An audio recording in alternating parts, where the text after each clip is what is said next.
పేదోళ్లకు ఇల్లు లేని ప్రతి పేదవాడికి ఇందిరమ్మ ఇల్లు ఇస్తాం.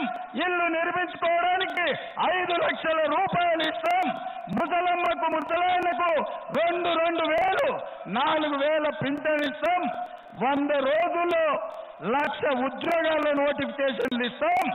మహిళలకు 1,00,000 రూపాయలు ఉచితంగా, డ్వాక్రా సంఘాలకు 10 లక్షల రూపాయల రివాల్వింగ్ ఫండ్ ఇస్తాం. ఇవన్నీ చేయాలంటే మీరొక్క పని చెయ్యాలి. ఏం చేయాలి? కాంగ్రెస్ కు ఓటేయాలి.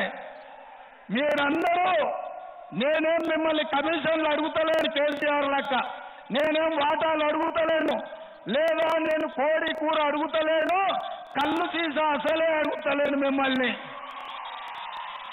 నేను అడుగుతున్నది ఒక్క ఓటు అడుగుతున్నా.